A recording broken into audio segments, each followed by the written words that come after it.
Hi, everybody. Welcome back to Dead Spot Podcast. I'm excited today to announce today is my 50th episode. I'm super excited about it, man. I've been going strong for 11 months now. I started last May. So, for all the people, I just want to say before I get started, thank you to everybody that tuned in, listened, commented, subscribed, DM me, or just to talk trash about some of my takes. I really appreciate it all. To all my guys that then came on, to my ladies that then came on, I appreciate everybody, whether we were talking sports, life, about the Black community, whatever the topic was. I appreciate you all coming on. I feel like everybody that came on, they really brought a different energy to the thing. Everybody came with they know, everybody came prepared. So I feel like everybody that came on was excited, and I'm excited to have you all back on and the people that I'm having in the future. I just appreciate everybody that's been a part of this process. Shout out to my baby girl, Ange. I'm telling you, I wouldn't be able to do this without her. All the editing she do. She the one that even convinced me to even get started with this 11 months ago. So I love you, baby. Thank you again for all you do to help me get through this. And yeah, so I'm excited. This is my 50th episode. Hopefully we see you again at 100 episodes, but hopefully just keep tuning in and keep liking what I got. And yeah, that's pretty much my spiel. But let's get right into it. So today won't be too long of an episode, but I had to come through and get my all NBA teams, my all defensive teams. I know everybody been doing their lists and things like that. I kind of wanted to wait till they got to the end of the season because it's been so close. But it's the last day of the season, so I don't think too much more could be decided that could change my mind today. So we're gonna get right into it. All right, we start with all NBA teams. I know it's been close, but here we go. First team, we got Luka Doncic at the PG position. At the end of the day, I know a lot of people might say, "Oh, it should be Ja, this and that," but Luka he averaging 28.5, 9 rebounds, and I think 8.7 assists. And he has a team with pretty much no other top 50, 60 players in the league. He got them top four in the West. If the Warriors find a way to lose today to the Pelicans, he'll be third in the West. So you got to look at that and just look at the overall season, overall impact he's had in the league. You got to just look at that and put that all together for the whole season. And it's a first team season. Then at the two guard, obviously we got Devin Booker. I've been caping for Devin Booker all season. I feel like he haven't been getting enough love for what he's doing. His team is first in the whole league by 6 or 7, 8 games. Like what he's done, even when Chris Paul went out, they dropped a couple early, then they regathered and got things up and going. And at the end of the day, we cannot hold against him that he has a good team, because what's the point? Like, obviously, you gonna have good players around you, but it's what you do. So for him to be averaging over 25, over 5 rebounds, over 5 assists, and the best player on the best team, there's no way he's not first team in top 3, 4 in MVP vote. That's just not possible. Then we move into the forwards. Obviously, we got Giannis, who to me is the best player in the NBA. I feel like he earned his right to stay there. I mean, I don't think he's the MVP again this year, but he played good enough to keep the top spot. They one of the best teams in the league. Giannis Antetokounmpo. Moving into it, the NBA changed the rule this year, so they changed it to where Jokic and Embiid can both be slotted in as forward or center. So if the rules is like that, we got to stick with it. Jokic in at the other four position. He having a great season. Obviously, if you throw up 2,000 points, 1,000 rebounds, and 500 assists, the first player to ever do it. There's nothing else we could do about it. He lost his two best players this season. Well, Jamal ain't played all year, and then Michael Porter only played a few games. For them to still be inside the play-in, I think it's a great form. Embiid, what he's done this season, I can't speak enough about with all the stuff they had going on with Ben Simmons and Doc Rivers and all of that type of drama going on. He never let that interfere with his season. He just put his head down and he just balled out all year. This is about the most healthiest he's ever been. So that's my first team. We got Luka, D-Book, Giannis, Jokic, Embiid. Moving right into the second team, we got Steph Curry. He missed a few games. He started off great. He was looking like one of the front runners for MVP, but unfortunately he got hurt. Then he went on a slump that lasted about a month and a half, 2 months. And as close as it's been this year, as good as everybody been playing, you can't have a slump of a month and a half or 6, 7 weeks and that not be counted against you. So, but he's still having a good year. He's still one of the top players in the league, second team All NBA. And then we got Ja. Listen, man, Ja, like I talked about on our last episode with my guys, Ja is somebody that's gonna tug at our heartstring just because he he the type of player that anybody that grew up in the hood playing basketball would love. He got the swagger to him. But as far as the season go, his team is like 20-2 or 20-3, I think, when he don't play. So like it's hard to say. He's the only player on this list, I feel like, if he that can miss 20 some games and his team do that good. I think every other player on the top 10 that I was talking about, all teams have a losing record when they're out. So that got to be held against you a little bit. And he'd have missed 20 a quarter of the season. You got to be second team. Tatum, unfortunately, they changed the rule for Jokic and Embiid, because if it wasn't for that, he would have been first team. But Tatum having a great season. They really turned it around at the beginning of January, and been looking great ever since. So I got to give him his credit. He doing his thing. We got DeMar DeRozan in at the other forward. I feel like DeMar getting slighted on a lot of lists. I've been seeing him on third team, and it's like DeMar was having one of the best. He's having the best year of his career, but he's having one of the best seasons out of anybody. When we not forgetting that he was breaking Wilt records and tying Wilt records and doing all these crazy things, he's still averaging 28, 5, and 5, and his team is fourth or fifth in the conference. Like, I don't see how he's not a second team forward when the other two forwards that I'm gonna talk about in a minute, both are either in the play-in or not even in the playoffs together. You cannot disrespect DeMar DeRozan like that. And then moving into our center spot, we got Big Cat. I feel like Big Cat has been the best story all season, just as far as all he went through, losing his mom, all the COVID situation, and the way he bounced back, the way he playing. I feel like his team got a good shot in the play-in. Him and Anthony Edwards looking like a great duo. They get D'Lo coming back looking good, so I'm excited about what they got going. Cat would be my second team center. Moving right into the third team, we got Trey. Trey having a great year. It's under the radar a little bit, but I think he got the most points in the league, and he got the most assists in the league, or something like that, or top 2 or 3 in points, total points. But his team is struggling this year, so it's obviously gonna hold it against him. With Trey Young, man, every time I talk about him, I just gotta bring up that I was just so low on him coming out, and I was big wrong. He's a monster, but his team got to do a little better. Maybe he could get higher on this list in the future years. Donovan Mitchell, obviously they kind of up and down this year, but he's been consistent. He's been playing good. I feel like I feel like he's definitely been a top 6 guard. I can't think of another guard that you would put ahead of him. Obviously CP that missed a lot of time.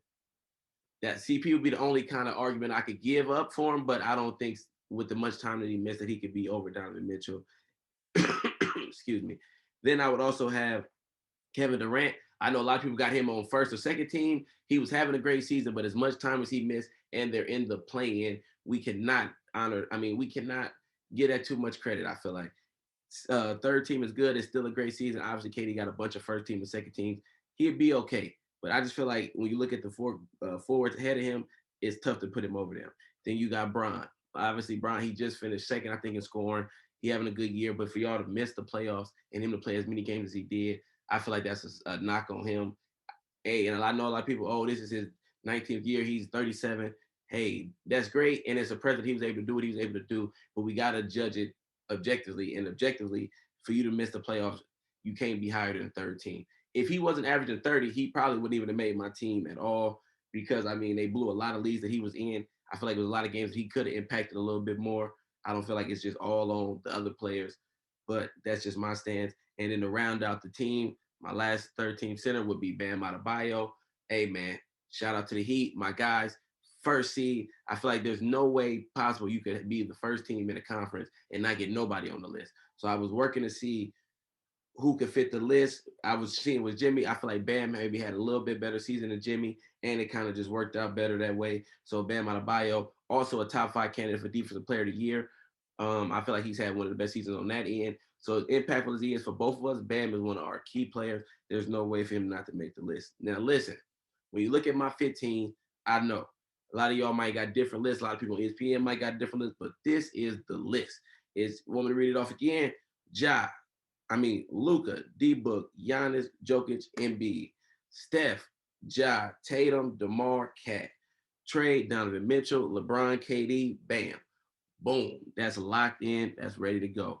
Moving on, we can get into all defensive team. First team, we got Marcus Smart. What he's been doing for the Celtics, they have the best defense in the league by far in almost every statistical category. And Marcus Smart is a big part of that. What he do, he's guarded 1 through 4. He could give you a little bit of the 5, but it's mainly 1 through 4. He's switching. The way he is active as he is one of the best seasons by guard defensively we've ever seen, in my opinion. Mikal Bridges, he was one of the early favorites for Defensive Player of the Year. think he kind of fell out of that a little bit. But what he's done for the Suns defense has been great. His ability to guard 1 through 3, 1 through 4, his ability to talk, switch, whatever you need from him, he's been lethal. Then obviously I just talked about him on my third team, my boy Bam. Come on, man. What Bam do for us, everybody will talk about, oh, he's not that high on the block list. But if you really watch what Bam do, he bring way more to the table than just adding a block here or there. He is switching out. He getting steals. He doing everything that we need. He getting dirty with it. He right there. Jaren Jackson Jr., I hope he don't get slighted. I think he is the lead. I think he tied with Robert Williams for leading the league in blocks. Plus what he do with switching. I mean, I just feel like he's been super effective. I hope he don't get slighted because he's not really the big name yet, but he deserve it. And then lastly, we go Robert Williams. When your defense is number one in the league and has been playing this great, I feel like you deserve to have two guys, first team, and Marcus Smart and Robert Williams been the co-captains of that defense all season. They've been doing their thing. Much respect to the Celtics. Moving into second team, DeJounte Murray. I went with DeJounte Murray at point guard. This boy is nasty on defense. Like what he do, getting in passing lane, locking the best your best offensive player. I feel like he might not get the credit he deserves. I feel like he might not make it, but I thought it was only right to give him respect on my team and throw him on there. DeJounte Murray had a great overall season. There was no way for me to get him on the All NBA team. It's just too many guys ahead of him. But had to get him in at least on all defense. Much respect. Matisse from the Sixers, he having a good year. A lot of people be hard on Matisse because he don't score, he don't do this, but he played defense. He doing everything that they need, and on the team now with James Harden and players like that don't really play defense, he's super important to their run. I feel like if they can find a way to get him involved a little bit more on offense and get him cutting and finding different ways to get him active, it'd be even better. But you cannot look at him and say he's not an impactful player on the defensive end. Then I had to give the Celtics a third player, Jayson Tatum. Listen, man, Jayson Tatum, top 10 player in the league. I've been saying it. I'm going to continue to say it. What he brings to the table on both ends of the floor is phenomenal. I love what I see. Obviously, they're a team full of good defenders, but you cannot just sleep on what he's doing, picking up the other forward and giving him hell night in, night out. The way he slides feet, the way he uses his hands, he's a good defender. So I have to give him his respect.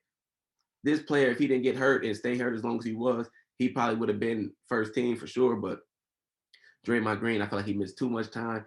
But the impact that he did have on defense was good enough to where he still make a team. But the three guys ahead of him, Bam, Jaren Jackson, and Robert Williams, I just couldn't make a case for him being above them with all the time missed. And then lastly, Rudy Gobert. I know people are going to say, oh, Rudy Gobert should be first team. No, he shouldn't. What he's done this year has been good. He's been consistent to what he usually do, but I can't put him over Robert Williams. I can't put him over Jaren Jackson Jr. It's just not what we're doing. We can't just keep honoring these people because, he got the name. Oh, it's Rudy Gobert. He one of the best defenders. Let's just throw him first team. We got to do better than that. I feel like second team is good for him. Hey, that's what it is. So let's run through it again. First team, Marcus Smart, Mikal Bridges, Bam Adebayo, Jaren Jackson Jr., Robert Williams. Second team, DeJounte Murray, Matisse, Tatum, Draymond, and Gobert. All right, let's move in. Before we sign off for the day, we're going to get into the individual awards. MVP, this has been one of the hardest MVP years to vote. I obviously wouldn't. I would love if it was co-MVP, Jokic and Embiid. I would love if they could share it just because they both doing things that's super special. Obviously, like I said, Jokic with the 2,000 points, 1,000 rebounds, 500 assists. When you look at Embiid leading the league in scoring, I think they said the first player since Shaq back in 1999-2000 season. And I think that season Shaq averaged over 40 minutes. So they say he the only center to ever average 30 plus while not even playing 40 minutes a game.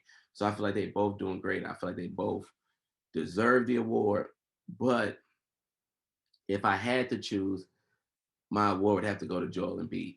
I feel like what he's done this season, the impact he's had on that Sixers team, the impact he had on Maxey, the impact he's had on just overall winning with all the distractions. He could have, I think I picked them to finish 6 or 7 this year, just based off the fact that, he was gonna miss games. I thought it was gonna be a distraction early. They came out and hit the floor running from the beginning. And he never looked back. This is his most healthy season. Anybody, if they would have just packed it in and finished in the play-in, nobody would have been like, oh, this is such an upset season because they didn't get James Harden until late. They waited all the way to the trade deadline. So by then they could have been way under 500 or barely fighting. They was top 2, top 3 the whole way through. You got to give him his respect. And in the league where it's now so narrative driven, what's a bigger narrative than your second best player being upset at you and your coach and not playing the whole season, not answering your phone calls, you not knowing what's going on, a bunch of distractions. Your second best player now becomes a second year guard. What's a better narrative than that than to overcome and become and be a top 4 seed in the East? In a year where the East has been super competitive from 1 through about 8 or 9. I don't see how you could not give him the case. And obviously, Jokic won last year. That shouldn't really have too much of an impact, but I just feel like this is Joel Embiid year. And also another point I'd like to make, like, and it's not even really, it's not, no, we just leaving it at that. But also, Giannis, we got to give him some credit. He had a great year, but I just feel like these two guys been playing better. D Book, I've been caping for him all year. I feel like with the number 1 seed, he should have been getting more recognition. But the way Embiid and Jokic just finished the year, it's just tough to say it can't be one of them two. I don't mind if you say Jokic. I'm not against it, but Embiid get mine. Defensive Player of the Year, I got Marcus Smart, first guard to win it since Gary Payton. Um, like I said earlier, with the defensive team, what he doing on that end, guard 1 through 4, sometimes getting to 5. Even with Robert Williams out, the impact he's been having, it's been crazy. Like he getting on the floor, he guarding your best player, he's switching. Okay, you need to guard the point guard now. Next quarter, if you need to guard the small forward, then the next quarter, if you need to guard the shooting guard, he's everywhere. So it's like I feel like he deserved the award. I don't know if they're gonna give it to him because it's like it. The Defensive Player of the Year became a center award, kind of like the MVP in football that became a quarterback award. So hopefully they do the right thing and give it to Marcus Smart. Most improved, this was a close one. And I know a lot of people gonna give it to say Ja. There's no way you're a top 3 pick in the league in the draft and you take a next step and you get most improved. You were supposed to take that step. He just averaged 30 in a playoff series against one of the better defensive teams with the defensive player of the year on it. So you do not give him most improved because he's taking the steps the top player takes. For me, and it came down to these two, it came down to Jordan Poole and Darius Garland. I just feel me personally, it got to be Darius Garland because he took the step from a good player to an all-star player. You know what I'm saying? He took that to where there was almost nobody didn't have him on their team for the all-star. Like to take that leap, and obviously Jordan Poole took a great leap this year. Don't get me wrong, it was super close. I wouldn't be mad if Jordan Poole got it, but I feel like when you take that all-star leap, that has to be recognized. And Darius Garland was somebody that he could be good. He had the other guard there with him, but it's like now he's clear. He one of them guards. He gonna be making an all-star team for years to come. Hopefully Jordan Poole do too, but he hasn't taken that all-star leap. So I gotta by a slight edge give it to Darius Garland. Moving in the 6th man of the year, I feel like this was one of the easiest awards of the season. You know what it is. Miami Heat, Tyler Herro, averaging 20. He's been our fourth quarter closer. I feel like every time we need a bucket, he give us a bucket, hitting tough shots. Because I mean, in Herro, I've been hard on Herro because we were supposed to trade Harden for him. We were supposed to trade Herro for Harden, but we ended up not doing it. So I was a little upset about that. So I didn't like it. And then he came out this summer talking about he was on the level of a Luka and Trey. So I just kind of felt like he was getting a little bit ahead of himself. But he's not on their level, but he did prove that he's here, that he's a player that could make all-star games in the future. He is a player that could take that next step. He's not there. I don't want to get ahead of myself, but we could look up in 2 or 3 years and Herro could be making the all-star team as a reserve. I truly do believe that now after watch what he did this year. I'm excited for what we do with him. And I'm excited for the time for the Heat run. You know what I'm saying? I'm getting to my predictions later this week with my boy Reg on who I think gonna go where, but I'm excited for the Heat and what we got going. Moving right along, Rookie of the Year. This award has really got me upset because all year they were talking about Evan Mobley, and I feel like Evan Mobley got off to such a great start, and the Cavs got off to such a great start that it's like, oh, we're gonna give it to him. And they just stuck with that all season. Cade was hurt the first like 8 games, then he came out and struggled a little bit. But over the course of the season, he's had 14 games with 25-5, and 8 of those have come up in the last 22 games. He's also had over the last 22 games, 6 games where he had 20 points and either 5 rebounds or 5 assists. So he's been balling. He averaging almost 18 points, 5-5. I don't see what we're talking about. Look at what he's done for Marvin Bagley. Like, look at what he's done for impacting the players individually. You look at the Cavs now, and since Jared Allen got hurt, they've been losing games. So was it? I mean, not saying Evan Mobley wasn't contributing, but obviously we see that it was a little bit more of Jared Allen in the mixture of the whole collective. I don't think that you should be rewarded Rookie of the Year because you were on the team with two other All-Stars and that you made the playoffs. And Cade Cunningham with no other All-Stars and with no other top players couldn't make the playoffs.